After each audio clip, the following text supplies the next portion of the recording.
Alright, Matt here from Sleeve Notes, and today it's time for our first ever classic review. A review of the seminal hard rock, progressive rock, art rock masterpiece, A Night at the Opera by Queen. A Night at the Opera, Queen's fourth studio album, came out in 1975, a great year for music. You had obviously this record and Horses by Patti Smith, and just so many great records. Wish You Were Here, Pink Floyd, Physical Graffiti, Led Zeppelin. Such a great year for music, and this is no exception to the rule. Now, I know I said I'd be coming at you with a And Justice for All review after my Metallica themed Top 10 Tuesday on the Tuesday just gone, but I thought since yesterday was the 25th anniversary of Freddie Mercury's tragic death, I thought it might be nice just to go and review what I think anyway is Queen's best album. Queen was a band that I really used to really love. It was probably the first band that I really fell in love with when I was a young guy. I used to listen to them non-stop. I used to just make compilations and like listen to everything. I'd listen to like 2 albums a night on some occasions. Actually, most of the time I'd listen to some form of Queen music pretty much every day, be that live albums, greatest hits, anything really. Queen was just such an important band for me, and I don't think I'd be as into music as I am now if it hadn't been for them. I remember getting a greatest hits, the first greatest hits album, which I still have the CD. We kind of, I don't know where it came from, but I think my dad borrowed it off a friend or something, and then thought I'd like it because I was into, I liked a few Pink Floyd songs, and obviously I've grown up with a lot of sort of progressive music like that, a lot of classic rock, and it was a great decision because I just fell in love with the band. And this was always my favourite album by them. I know it's probably a bit of a cliche answer. A lot of people probably put this as their best, but I do think it is their best. I think as much as I love them, they had a problem sometimes with making full albums. They sometimes had filler, weaker songs. I think this album is one of the few that doesn't have really any low points on it, which you will hear more about in this review right now. So the record opens with Death on Two Legs, which is definitely one of my favourite Queen songs. It always was. I think it always will be. It's absolutely fantastic. It's a great opener as well. The anger in it, the aggression, and it's kind of quite an operatic track, so it kind of still set the precedent for the rest of the record, which is very theatrical, very over the top in a lot of places. Death on Two Legs, it comes in, you get this amazing guitar work from Brian May. The whole album is a guitar masterclass. I think Brian May is such a great guitarist. I think he's quite underrated as well, because a lot of people don't necessarily see his ability, because Queen are obviously a very popular band. A lot of people see him as a bit of a novelty band, and he kind of gets overlooked because Queen aren't really considered an overly technical band, although they actually are in a lot of places, and Brian May's guitar work is always fantastic. But this album, he really sets the bar particularly high, and this song, probably my favourite on the record for his guitar work. Just the guitar at the start of this song, I don't know if there's a word for it, but it's just amazing. And then the song sort of comes in. It's very dramatic all the way through, and you get Freddie, and his vocal delivery is, as always, amazing. But the lyrics on this I always loved his lyrics, but on this song they're right up there because they are actually savage. It's like it's a diss track almost. If this was a rap beef, it was aimed at a producer or something, I think. If this was like a rap beef, it would go down in history as like legendary. You'd get Jay-Z making a concept album about or something ridiculous like that. But the lyrics are just savage. He talks about talking about whether he's considered suicide, basically, telling this guy he should kill himself. He says he's worthless, he's a sewer rat, he's a cesspool. It's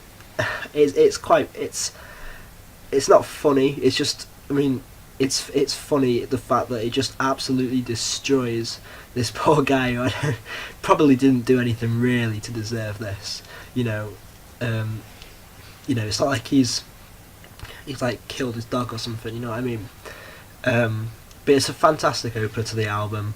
It's full of wit. It's full of aggression and sort of anger, but in a bit of a sort of a slightly tongue-in-cheek way. I think, like I say, guitar work's amazing. And it does really set the precedent because it sums up exactly what this album is about. Theatrics, very over the top. This album isn't a concept album, but if it was, then it would be described as a rock opera. It's pretty much exactly like a rock opera, aside from the fact it's not a concept album. I'd still call it a rock opera anyway, because that's just the type it is. Queen kind of played a massive part in the birth of that kind of rock opera anyway. I'm not sure, I don't think they made any concept records, so none of them would actually be classed as that, but stylistically they have a lot of albums which, if they were concept records, could be considered rock operas. Sorry, my throat's a bit dry. The second track is just a short track. It's only 1:07. I think it's a bit of a novelty track. It's very chill. It's very light-hearted. A bit of fun. Lazy on a Sunday afternoon. Freddie gets his voice. He puts on a bit of a silly voice. He has a great range. Obviously, as everyone knows, he's got one of the best voices rock music's ever seen or heard. He always experiments quite a lot as well with his voice, and here you get him goes quite low. Yeah, I think it's clearly a bit of a jokey song, a bit of they're a bit messing around a little bit. I think they deliberately put a song like this after Death on Two Legs to sort of lighten the mood, to show, look, we're not this like sort of nasty people. We can have a laugh as well. And the song, it may be short, but it's short and sweet. You can't say it's the best song ever because it's 1:07, and but it does. I think it has a purpose, just to lighten up the mood a little bit, and it definitely does that. It's a fun song.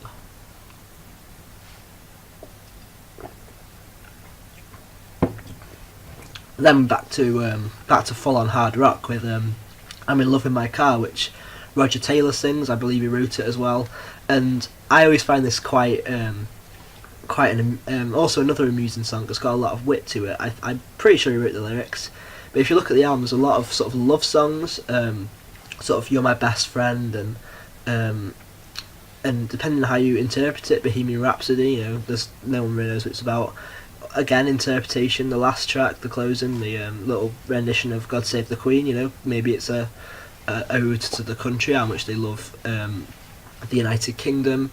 You've got you've got Sweet Lady, I suppose, is a bit of a, not quite as such a touching sentiment, but it could be considered a love song. You've got Love of My Life is an obvious one, and this kind of just slots in there. A lot of the album is to do with sort of relationships and love, and I think they've kind of put this in as a bit of a curveball. Like, Freddie's singing about all these people that he's in love with, and Roger Taylor's, he's in love with his car. It's if you look at it like that, it's quite funny. I believe that was the intention, and the lyrics are really clever as well. I think they are amusing. My favourite line is when he says that he's got to tell his girl that he's going to forget her because he's got to get a new carburettor. I think it's a funny song, and Roger nails the vocals. I think he's actually quite an underrated vocalist. Obviously he wasn't the main vocalist, because Freddie was, but he does have a good voice. He does have a good voice. He sings other songs. He sort of some of the best songs actually. Sort of Tenement Funster and Fight from the Inside, which not all necessarily the most well-known songs, but songs which I think are actually pretty good. And if you listen to In the Lap of the Gods, for example, you hear his falsetto shriek at the start. He does have a good voice, and he actually puts a lot of power, a lot of feeling into the song, and he does a really good job of it. Clearly, it's his song and he connects with it. Then we get then we get the song You're My Best Friend. Like I've already mentioned, it's it's not a traditional love song. I don't think. I think it is actually about a friendship, but it's clearly like a love song about a friendship. Like when you love someone like in a friend kind of way. I think that's kind of what it's alluding to, and it's a really sweet song. You know, everyone kind of knows it. I think it's one of the more well-known songs. It's it's just one of those songs that there's not really anything to fault. It's a nice song. It's there's a very nice sentiment behind it. Clearly the vocals are great, especially actually the harmonies on this song are really good. And yeah, it's a classic. What more can I say? The next song that follows though, 39, is again, it's a classic, but I was gonna say it's quite underappreciated, not as well known. It's not what I don't think it was a single. It might have been, I suppose. It might have been a B-side or something. But not many people outside of the Queen fan base, outside of the people who've heard this album, necessarily know the song. But everyone who does goes on about how great it is, and I don't think it's their best song ever. I think some people maybe overrate it a bit, but it is a cool song. It's a very folky song, a very soft folky song. But I think that and Brian May sings it. But I think what's actually quite clever about it is the concept of the lyrics. It's about I always knew it was something to do with space, but I was reading recently what exactly it is. It's more sort of in detail about what it's about, and it's about space travellers, and they go out on like a year-long trip, and then when they come back it's like 100 years in the future because of some sort of Einstein theory or something. Like, that's some pretty heavy stuff, I think Brian May is kind of well known for being quite a smart guy anyway. But it's a cool concept to write a song about, and the whole song has got it just seems like they knew they were being clever on it. It's called 39. If you put all the songs in order, all the album tracks in order, this is the 39th track. Going a bit meta there, and I used to love this song. Like, I would play this song so many times, not even because it was my favourite song, but just because it's such an easy song to digest and play and repeat. It's a great song. Quite underrated, definitely underrated, and it slots in nicely. What's great about the album is there's so many different genres that they sort of mash together, and they always did Queen, but on one album, this is where they go like the most on one album, I think. All these different styles on the same record. They do it, but not to this extreme, and they pull it off perfectly.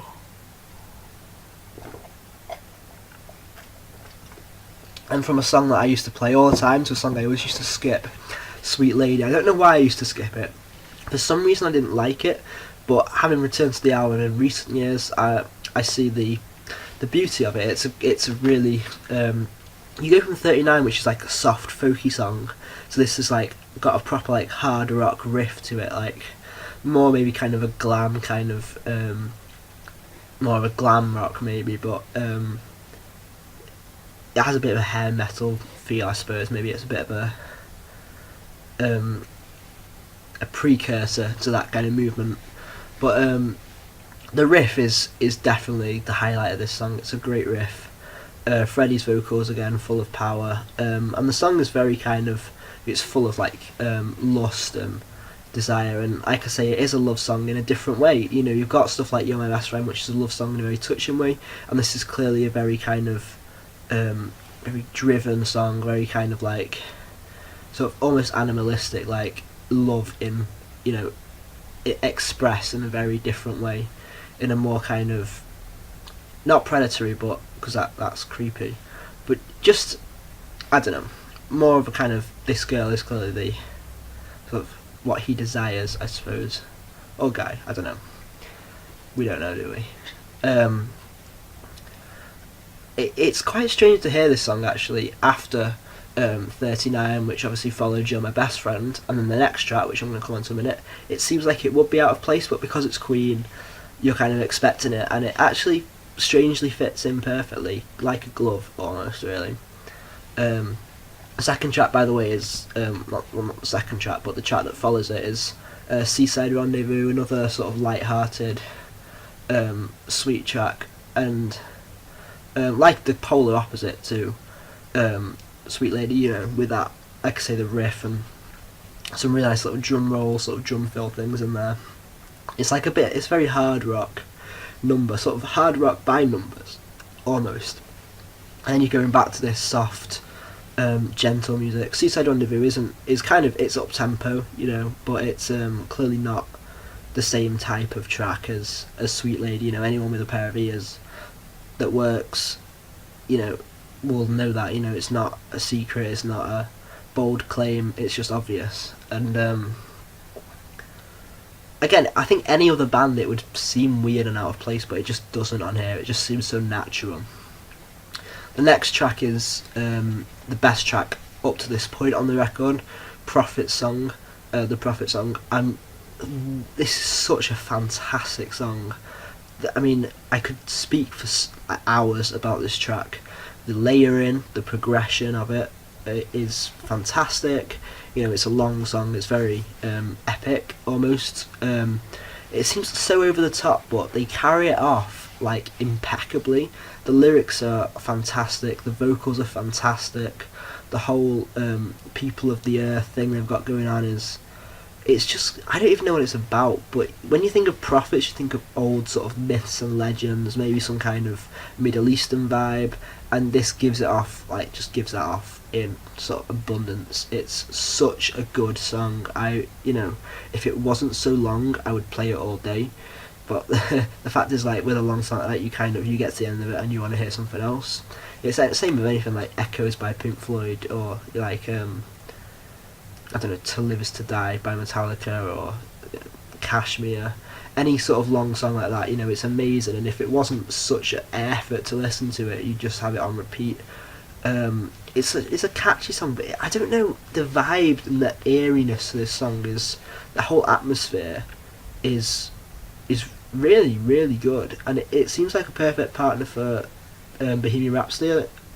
I don't know if it was the B-side or something, but I'm surprised they're not together on the record, because Bohemian Rhapsody seems like it would follow on perfectly from it. The Prophet Song would be a great sort of track to put near the end, but it does kind of trick you actually. It kind of feels like the album's coming to a halt, and then you get some more songs. The song is just like, they pulled out everything on this track, and this is almost as impressive as Bohemian Rhapsody. Maybe not quite, but yeah, it's a really, really great achievement, this track. They should, obviously, they must have, I feel like so much work went into it to make it just right. It's so well balanced. And then you get, again, we're going right down the other side of the scale. Love of My Life is one of the most sort of touching, thoughtful, emotional, heartfelt tracks that Queen have done, and that anyone has done. It's really beautiful, pretty song. It seems like it's going to be proper cliche, and it almost is sonically, but it's just I don't know, I love the song. It's such a nice song. I feel like it's one of those songs that you can't dislike, because even if you don't think it's that good, it's not, you can't dislike it, can you? There's nothing about it, there's nothing malicious there. It's just, pure.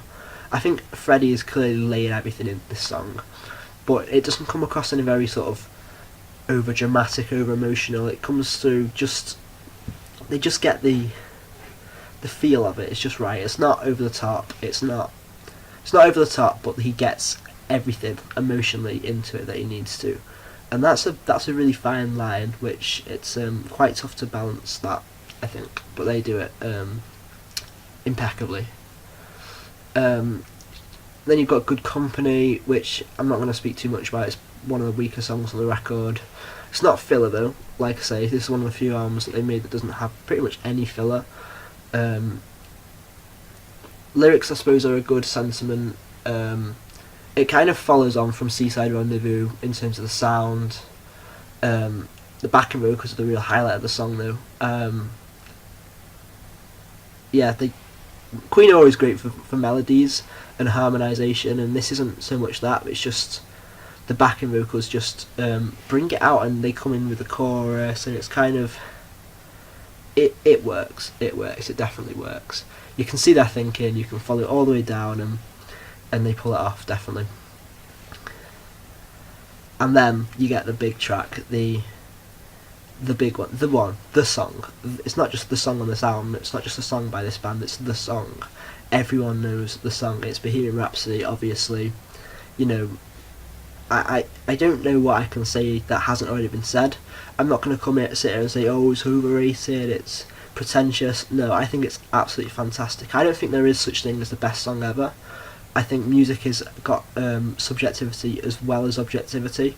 I think that when it comes to two bands that are like quite close together, then it's quite subjective. For example, I don't know, Led Zeppelin and Pink Floyd. If you would say one of those is better, I feel like that's, you know, anything can go. I feel like there is objectivity, you know. I'm not going to stand there and say and let someone argue that, you know, Nickelback are on the same level as the Beatles. You know, I don't think it goes that far, but there is a level of subjectivity in it, and that's what stops that from being a best song of all time. Especially since, you know, there's so many different genres and music so emotive. But if there was, this is one of the few songs that objectively has a good reason that you could say it's the best song of all time. You know, it's obviously got the legacy, it's iconic, but I mean, everything about it is, it's so ambitious, but it is literally a masterpiece. Like, from that piano at the start through to that a really great guitar solo, there's some nice drum parts. Instrumentally, they get it so right. Everyone sort of performs really well, everyone in the band. And the way with the sections and the layering and there's the operatic section, there's the hard rock section, there's the sort of sad section, the way it sort of comes back around, circular. It's so perfect. It's as close to a perfect song as I can think. You know, Freddie's vocals are absolutely amazing on it. That's kind of to be expected. And the lyrics are, you know, some people think they get a bit silly with the fandango and all that, but go back to that sad bit at the start, that emotional bit, where that line where he says, "I don't want to die, I sometimes wish I'd never been born at all." That is just one of the most powerful lines I've ever heard in the song. I don't care how overplayed it is, how many bad covers you hear of it, Panic at the Disco, you know, maybe sick. Not that bad. But you know, I don't care how many bad covers, how overplayed it is, how many drunk people sing it at parties, and you know, I don't care about that. It's just, it was a song that made me love music, and it's still a song that I hold dear. I don't listen to it really regularly because I've heard it so many times. There's not a need to, but if it comes on, obviously I'm going to sing. Obviously I'm going to headbang to that. It's a solo bit like in Wayne's World, and you know, every time it comes on, you can't turn it off. You know, it's just one of those songs, and I think it, you know, with its ambition as well, I think it changed music, and I feel like this is they peak with this, and that's not even an insult to their latest stuff, which a lot of people don't like, but they don't even peak with this.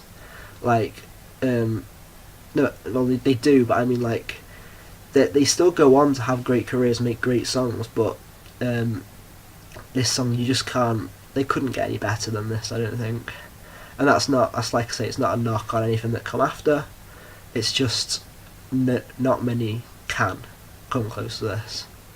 It's just an amazing song, and it's really great the way it brings the record to a close as well. It's not the last song, but it kind of brings everything, rounds everything up. It's, you know, it has a bit of everything. It has the soft side that you hear and stuff like, you know, Love of My Life. It's got the hard rock elements like in I'm in Love in My Car. It's got the operatic bit like in sort of the operatic feel like on Death on Two Legs. It's got the sort of Middle Eastern vibe like Prophet Song. It has everything. It brings everything of the album together, ties it all up, and everything is nicely sat for the little rendition of God Save the Queen at the end, which I will talk about. Is a great rendition. You know, you can't really say much about it. You know, it sounds great on guitar, I suppose, and you hear Brian May's understanding with Roger Taylor when the drums come in. They clearly have a good connection. But Bohemian Rhapsody steals the show, and the last track is, you know, as acceptable as it is, you know, you can't say too much. It's like a couple of minutes long, but anything that they've done after this, as great as some of their music is, it may as well not exist, because Bohemian Rhapsody is a song that you can retire on. It's it's as close to perfect as I has ever heard in one song. Is it even one song? I feel like it's like 3 different songs anyway.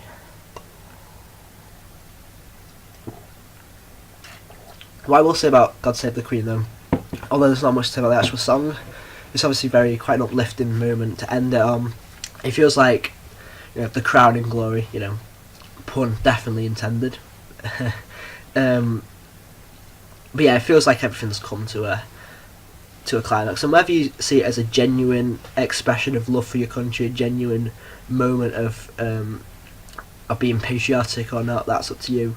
Or whether it's just the fact that it's the Queen and they're called Queen. That's decide what you want. Whether it's homage to Hendrix with his Woodstock when he did the Star Spangled Banner, I don't know, but it's a cool way to end it. And listen to him play on top of Buckingham Palace if you're not, because that's always a good watch. I don't really want to rate the album. It's it's pointless. My channel is mostly going to be, I know it's not at the minute, but it's mostly going to be new reviews. There's no point trying to compare them to the old one. You just can't. It's 2 eras. There's no point. It's futile. But it's a classic, and it has so many great songs. And I think it's stood the test of time so far, and I think it's gonna continue to for a very, very long time. Okay, so there you have it. Queen, A Night at the Opera. My review. I'm going to try and get another album review out later, and maybe another one over the weekend as well. But definitely on Sunday you will hear my episode 2 of the classic review. This was a last minute sort of tribute to Freddie, but on Sunday you should get a And Justice for All review. Tell me what you think of this album, and for future classic releases if you have a request. Any other top 10 Tuesdays, they're not all going to be 40 minutes, don't worry. Any requests, any suggestions, just stick them down below. What do you think of the album? Agree with what I'm saying? Maybe you hate the album. I don't know, but I love it. And I will see you next time.